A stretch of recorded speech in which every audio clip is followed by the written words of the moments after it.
আসসালামু আলাইকুম ম্যাম। ওয়ালাইকুম আসসালাম। কেমন আছেন? আলহামদুলিল্লাহ ভালো আছি। কোথা থেকে এসেছেন? আমি ঢাকা ক্যান্টনমেন্ট থেকে এসেছি। আচ্ছা ম্যাম, তো আজকে আমাদের এখান থেকে একটা প্যাকেজ সার্ভিস নিয়েছিলেন। কোন প্যাকেজটা ছিল? আমি ১০ টা সার্ভিস নিয়েছি। এটা ৳১৯৯৯ যে প্যাকেজটা ওটা নিয়েছিলাম। Beauty buffet. জি, বিউটি বুফে। আচ্ছা, ওভারঅল ম্যাম আপনার থেকে এক্সপেরিয়েন্সটা একটু জানতে চাচ্ছিলাম। ফার্স্ট অফ অল আমার হচ্ছে এখানে আসার ব্যাপারে আমাকে একটা ভাবি আমাকে বলেন যে আমরা ফেসবুকে দেখি আপনাদের পেজের অ্যাড। তারপর ভাবি বলেন যে চলেন আমরা যাই। আমি একটু হতাশ ছিলাম ফার্স্টলি যে কেমন লাগবে, কি হবে। আ এতগুলো সার্ভিস এত কম প্রাইসে। পরে যখন এখানে আসলাম এবং একটার পর একটা সার্ভিস আমি নিলাম, সত্যি আমি খুবই স্যাটিসফাইড। এত সুন্দর করে নিখুঁতভাবে করে দিয়েছে কাজগুলো এবং তাদের বিহেভিয়ার এত ভালো।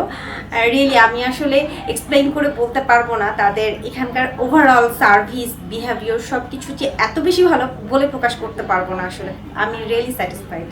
Thank you so much ma'am. আমাদের এখানে ব্যাপারটা কি এমন হয়েছে যে খুব তাড়াহুড়ো করে সার্ভিস দিয়েছে এমন কিছু? না, আমি আসলে ভেবেছিলাম যে আল্লাহ ১০টা হচ্ছে সার্ভিস এত মানে খুব তাড়াতাড়ি করে দিবে। না, তারা প্রত্যেকটা কাজ এত নিখুঁতভাবে এত সুন্দরভাবে করেছে, মানে ইমপ্রেসড হয়ে গেছি। স্যার, সবার উদ্দেশ্যে কি বলবেন আপনি? বলবো যে আপনারা আসেন, আপনারা একবার হলেও ট্রাই করেন এখানে সার্ভিস নিতে, দেখবেন তারপরে কিন্তু এখানকার ফান হয়ে যাবেন। Thank you so much ma'am. Thank you.